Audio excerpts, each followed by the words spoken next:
Hey my lovelies, it's your girl truet.tj and I'm back with another video.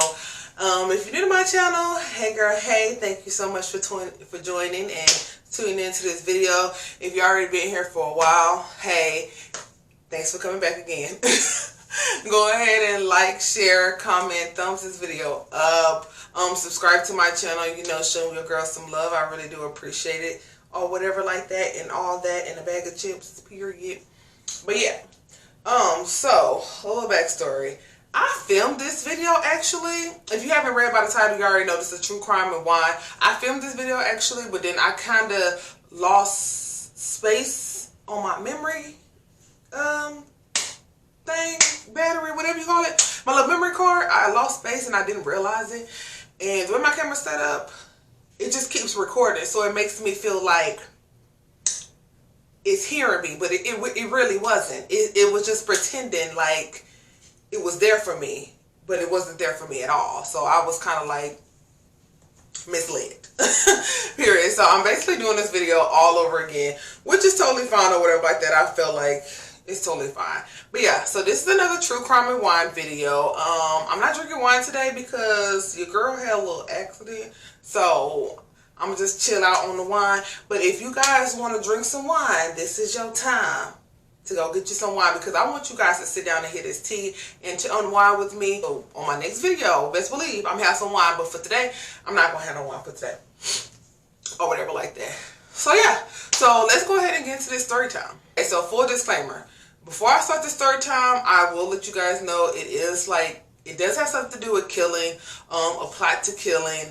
It involved kids. This particular crime, they didn't really give that much details, but I researched as much as I could and I found as much details as I can, and I feel like I got enough to make a story time, so that's what I'm doing here. But yeah, so if you guys are not into if you guys are not into hearing like crimes about kids or whatever, you can go ahead and leave this video or whatever like that, but make sure you come back next week, because next week video probably ain't gonna have no kids in it, because if y'all don't know, I really don't like to do too many kids crime in my videos, so I just like to keep it kid free. But in this video it's gonna be kids. So yeah, so without further ado, let's get into the video.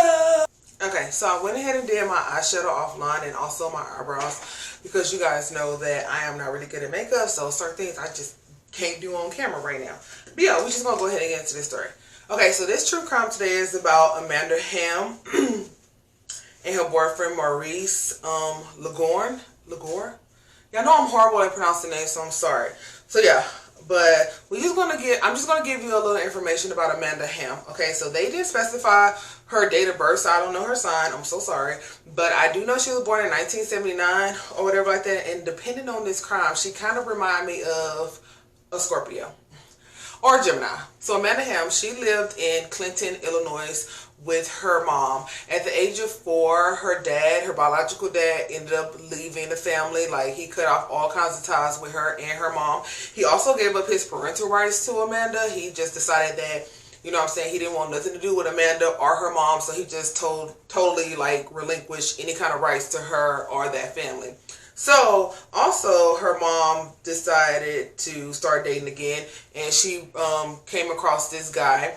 They didn't specify the new man's name, but he seemed to be a really good man. He really wanted to be a really good stepfather to Amanda. He wanted to be a good like husband to Amanda's mom, which was great. But at a very young age, Amanda was already very rebellious, so she didn't really take too keen to him coming in her life and trying to like be this parental figure. She really didn't like that. Even at a very early age, she was very rebellious. And so the guy decided that he wanted to adopt Amanda. He was just like, you know what, maybe this will show her that I really want to be that father figure in her life. So he went ahead and proceeded with the adoption agency, and Amanda became his adopted daughter. But that didn't stop Amanda. Like, she still wasn't for the shits. She was just like, I don't care if you adopt me. Here, there, everywhere. I don't want green eggs and ham, basically. Her rebellion grew, and when she was in elementary school, middle school, and even in high school, she was taunted by all the other kids. She was picked at, she was made fun of. You know, she really didn't fit in anywhere. She kind of just stood out. She was kind of like somewhat of a loner, but not really, or whatever. But excuse me, when she got to high school, she was being called names like stork, olive oil. Like, they made fun of her because she was pale complected, like really pale complected, and she was 5'10" and very skinny. So a lot of kids her age made fun of her and called her name and just tormented the poor little girl all the way up into the point to where, poor little girl, no, fuck her, I'm sorry. I ain't mean to say poor little, well, when she a child, it's poor little girl, but now that she a grown ass woman, it's girl, fuck you. So Amanda decided in 12th grade, only 3 months before she was about to graduate high school, she was just like, you know what, I'm tired of this. I'm tired of being tormented by these kids. I'm just going to drop out. So Amanda decided to drop out of high school, which I think was stupid. She only had a couple more months before she was graduating. If you made it that far, baby, you should have just kept on going. But she didn't. She dropped out and she decided to just be a bum. But while Amanda was in high school, she was having a lot of unprotected sex with a lot of teenage boys her age. She was doing drugs, she was drinking heavily, and she was just being very rebellious to her mom and her stepdad. Like, she didn't care for authority. She didn't care what her mom had to say. She didn't care what her stepdad had to say, baby. If it wasn't Amanda way, Amanda just wasn't here for it, okay? She just wasn't here for the shits.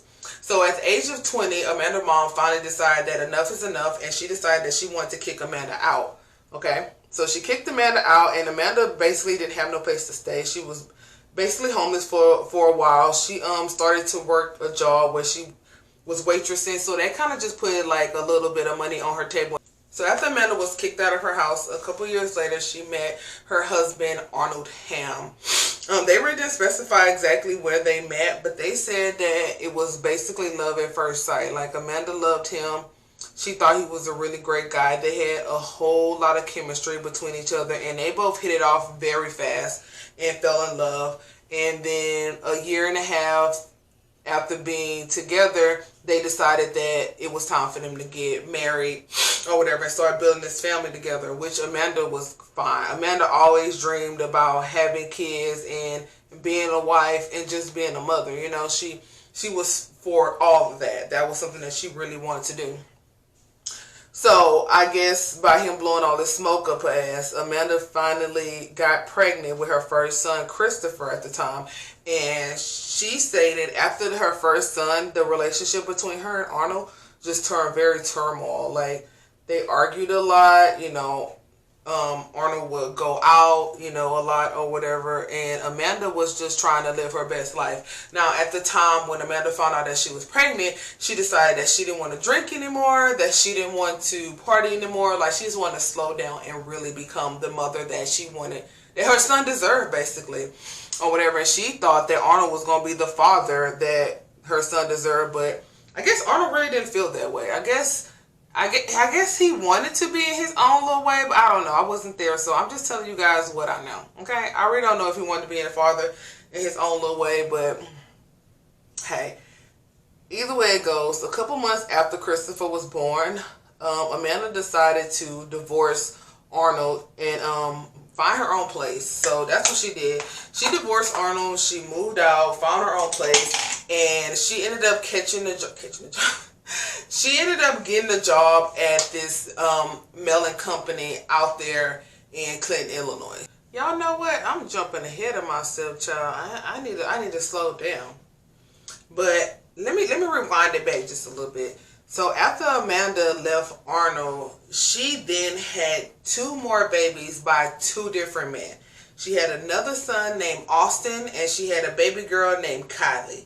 Okay? So Amanda started going back to her ways, baby. She was out there partying, drinking, and having unprotected sex with men. Like, she was very fertile, and she wasn't letting these guys know, like, baby, once you cough on me, it's a wrap. Once you look at me, I'm gonna be pregnant and you the baby daddy.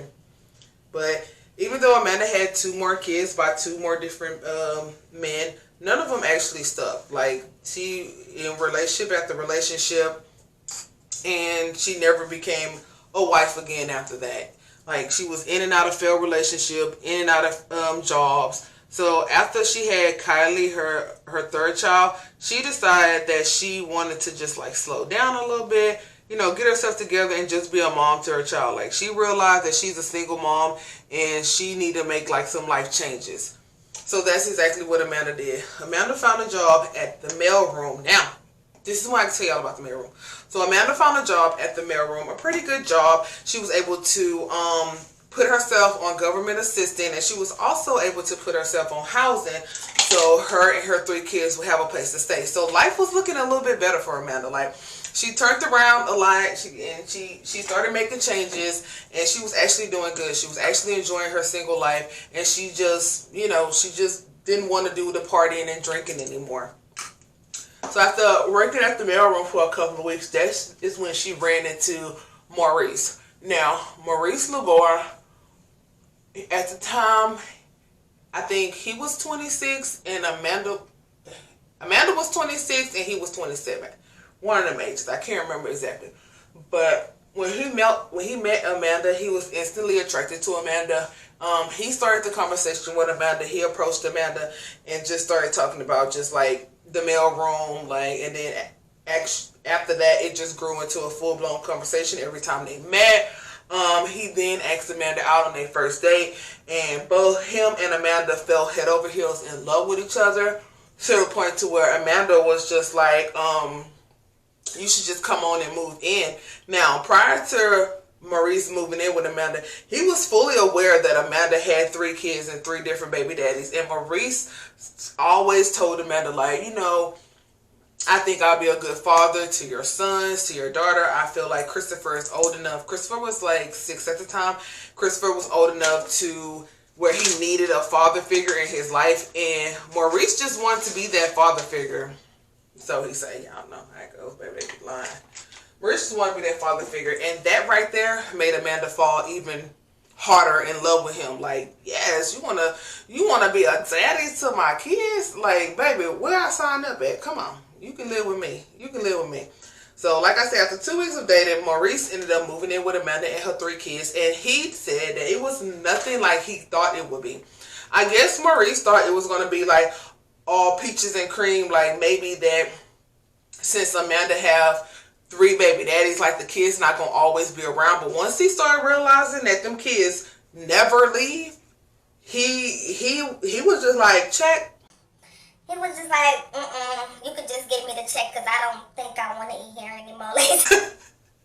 Like type of shit. Like Maurice was ready to check out, but he really just couldn't check out because he was really in love with Amanda. So he just didn't know the full extent of the situation that he was getting himself into, which was his fault. You know what I'm saying? I feel like no matter what, like if you date somebody with kids, you can't go into the relationship thinking, oh, she got all these baby daddies, so that means that the kid's not gonna always be around. So, you know, it'll give us time to do what we want to do and whatever, have fun and party and shit like that. Like, no, baby, this is a single mother of 3. Ain't no partying and stuff like that. Ain't no living like it's 1999, period. Ain't no living like that. Like, baby, y'all got responsibilities. And since you signed on to be a stepdaddy, baby, you got responsibilities too. That's just what it is. It's just what it is, Maurice. Maurice is what it is. So, after moving in, Maurice started to become very distant towards Amanda. At first, it was all peaches and cream. And then he started acting like, oh, I just rather be a stay-at-home dad to the kids. You know, why don't you work so we ain't got to pay for daycare and I'll just stay at home and take care of the kids while he was gone. Which Amanda was excited because she was already having problems trying to find daycare and trying to find sitters for her kids so she could work. So her being the breadwinner wasn't a big problem to her. As long as she had Maurice on her side, baby, as long as she had a man in her life, she was good. She was Gucci. She didn't really care. You want to stay at home? Cool. You want to cook? Cool. You want to take care of these kids? Go ahead. Like, that's how Amanda was. Anything that will make Maurice happy, Amanda was willing to do. Okay? Amanda was willing to do. But the kids, poor kids, I feel so bad for the kids because Maurice was just such an ass. Like, Maurice, he would make these kids play like these little torture games or whatever like that. He would neglect the kids. He wouldn't feed the kids. Like, half the time he wouldn't even talk to the kids. When Maurice quit working, all he did was smoke weed and drink and didn't take care of the kids like he was supposed to do. And Amanda knew that. Like, she saw the signs. But like I said, she just wanted a man in her life. So she was able to put up with any and everything. Even when this one incident occurred. Now, let me tell y'all about this incident. Okay, so one day Amanda is at work, and of course the kids are at home with Maurice or whatever like that.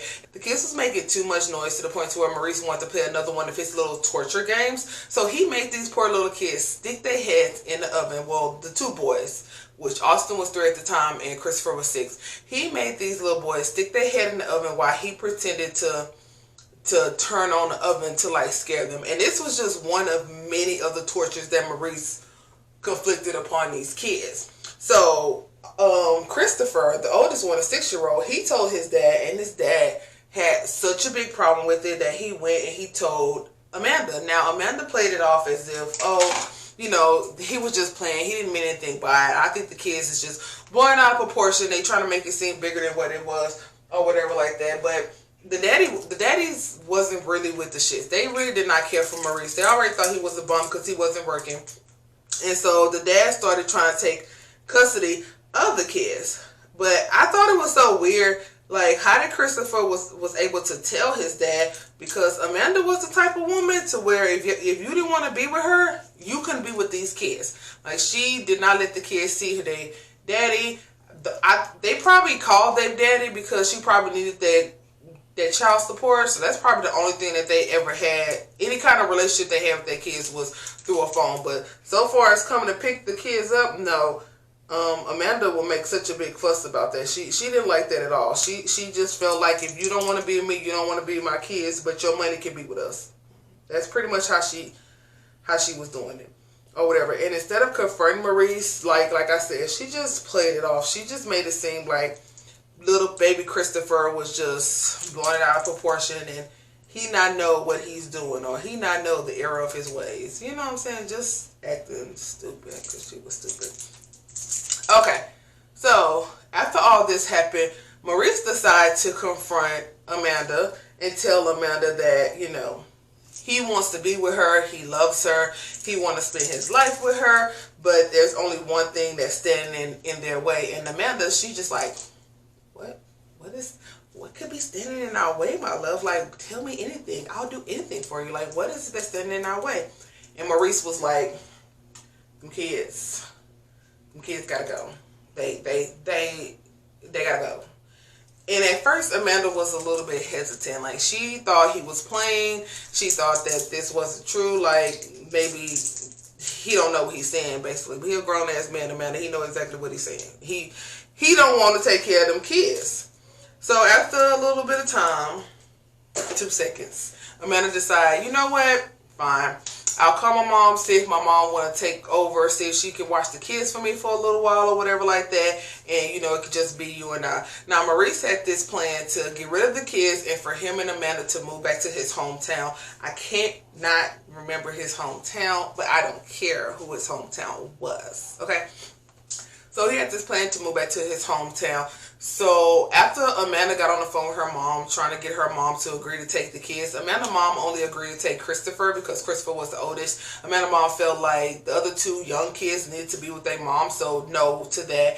And giving them to their dads was not an option because, like I said, Amanda just did not want her dads to be in her kids' life unless they bring it in a check or whatever. So after weeks of trying to find or trying to beg her mom to like take her kids, Maurice grew like a little bit impatient. He grew a little bit resentful, and Amanda started to pick up on that. Amanda did not want to lose Maurice. Like, she was in love with Maurice. She wanted to.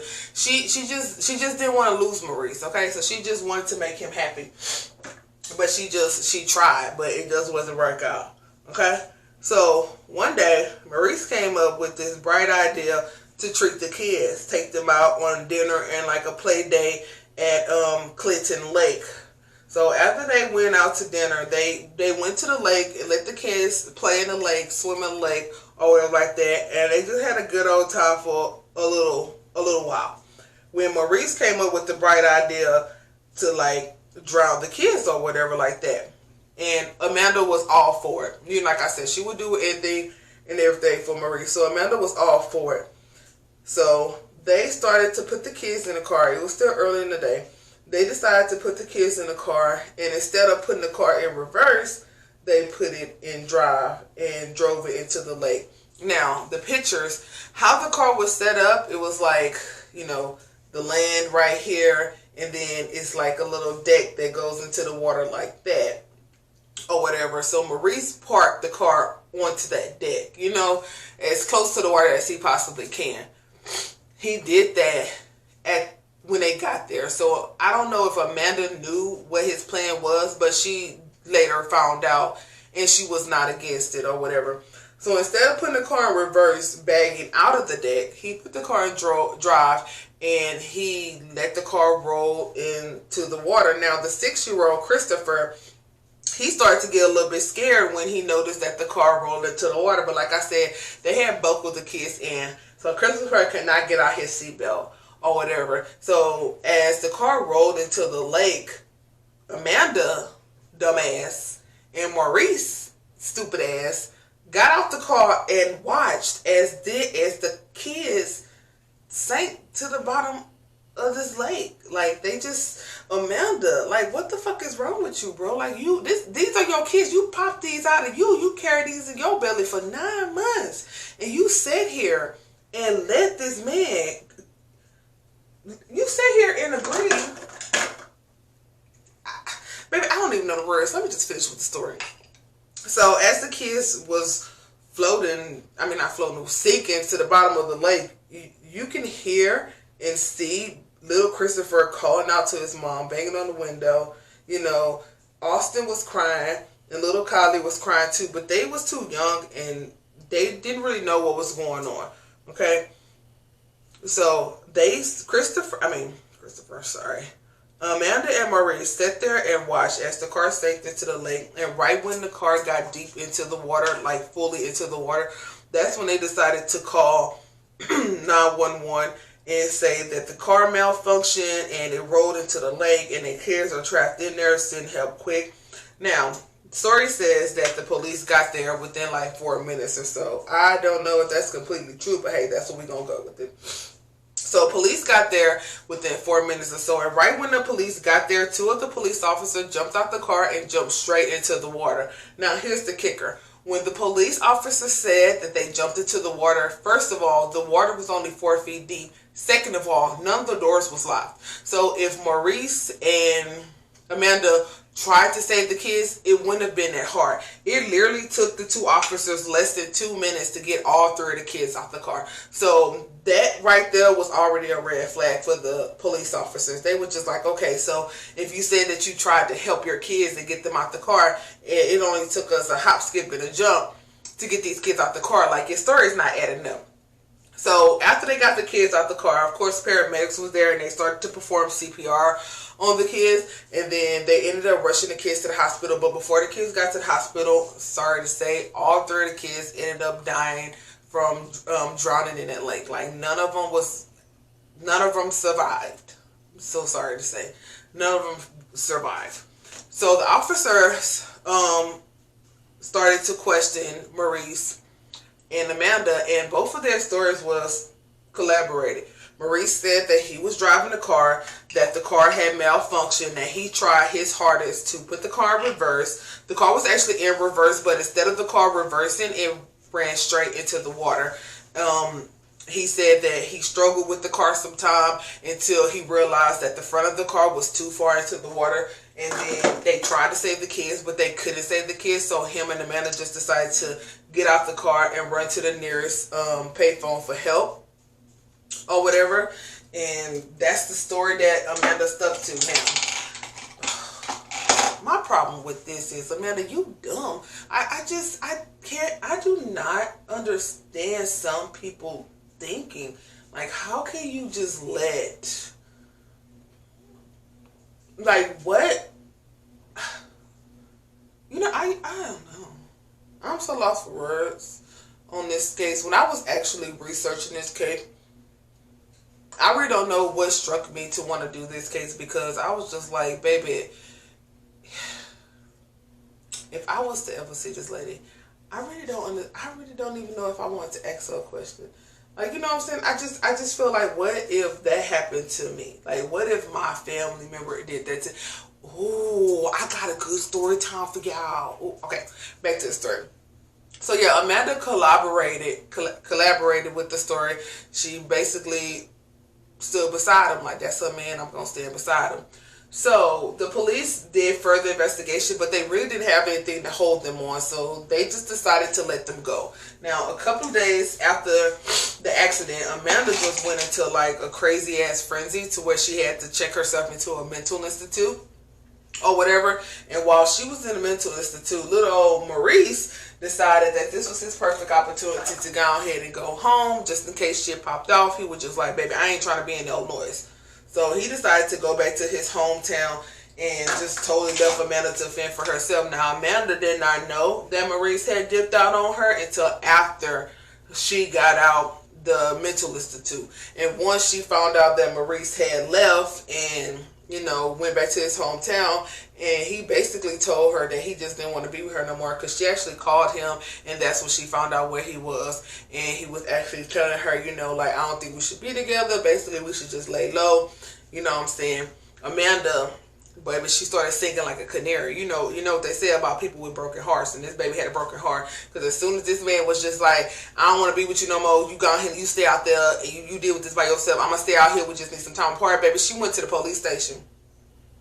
She went to the police station, and she had a whole different story. She was no longer playing a sad little mom who didn't know how her kids died, baby. She started blaming Maurice. She said it was Maurice's fault. Maurice did this. You know, she tried to save her kids, but she couldn't. He was holding her back.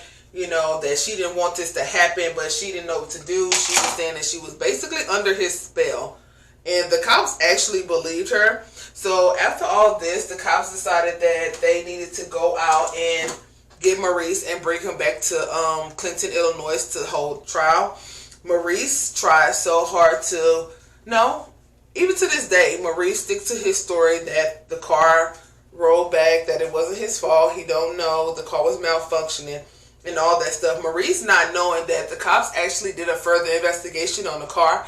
They actually brought the same make and model of the car, same paint job, all that, brought the car back to the scene of the crime and actually test Maurice's theory that the car did not, that the car just couldn't go in reverse, as he tried and tried. And it came to the conclusion that the car was in good shape. Even though it was an older model car, it was still in good shape. And that the car actually did go in reverse. That if Maurice tried and tried like he said he did, there would have been scuff marks on the ground.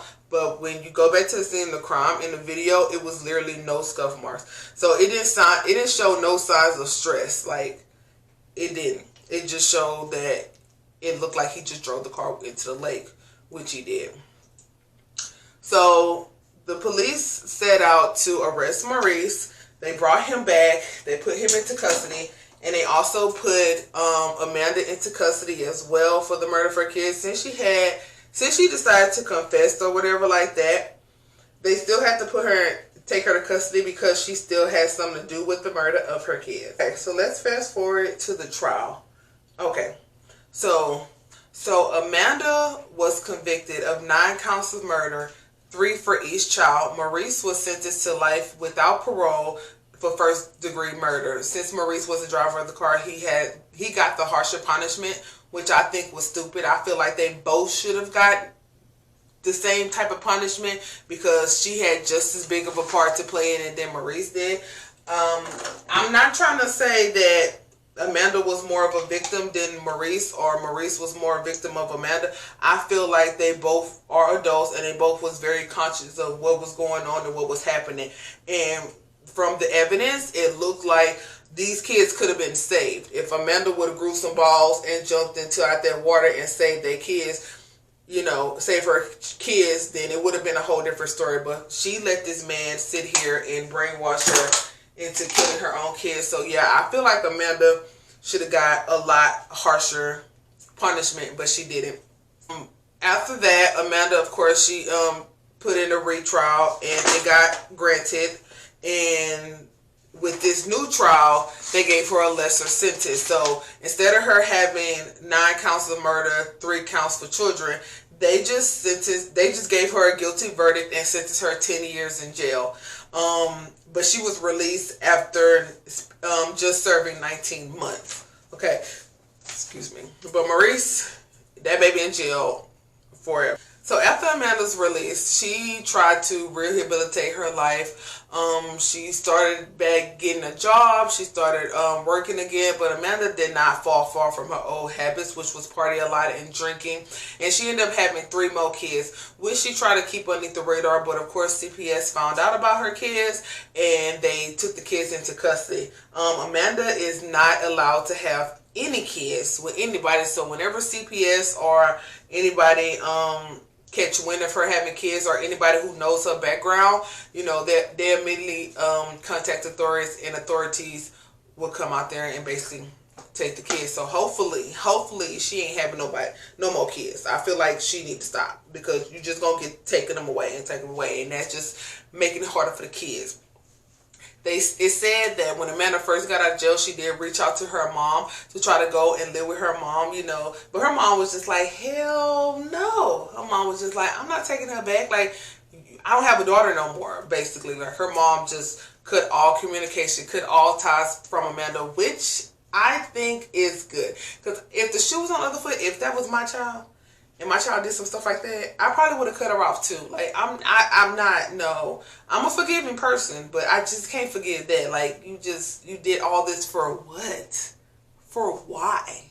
You know what I'm saying? Like, that's what I'll be thinking in my head. But yeah, so yeah, her mom cut all communications with her. So yeah, so Amanda decided that she wanted to get up out of Clinton, Illinois, because she was having so many problems there for the whole city, the whole town, knowing exactly what she did to her 3 kids. So she decided to relocate, and the police kept her relocation in confidence. So I really don't know where she relocated at. I tried to find it, just like I tried to find her birthday. But y'all know, on some cases like these, where it's not really high profile cases, they really don't give you too much information about that. So if you guys know where I can get more information about low profile cases, because I really do think they need more light too, so people can be aware of, you know, what's going on, like, behind the scenes. Like, people be forgetting. People love watching a movie, but they don't love to know what's going on behind the scenes. And I want to give y'all some juicy details what happened behind them scenes. You feel me? So, period, poop, period. I hope I explained it right. But anyways, thank you guys so much for tuning into this video. I told y'all this video is about kids and killing of kids, but I hope it wasn't too much for you guys. Like, I feel like they dulled it down a lot, but I just didn't want it to be too much, because if it was too gruesome, I probably would have not finished I probably would have not finished it. I probably would just gave up on it a long time ago. So yeah, I hope you guys like this story. I hope you guys come back next week for another True Crime and Wine. Well, I will have me some wine, I promise you. And also, I'm probably going to look a little different too, because baby, I'm going to get my hair done. So by the time y'all see this video, I'll be getting my hair done, because it's a no. It's a no. But yeah, I hope you guys like this video, and I will see you guys next time in my video.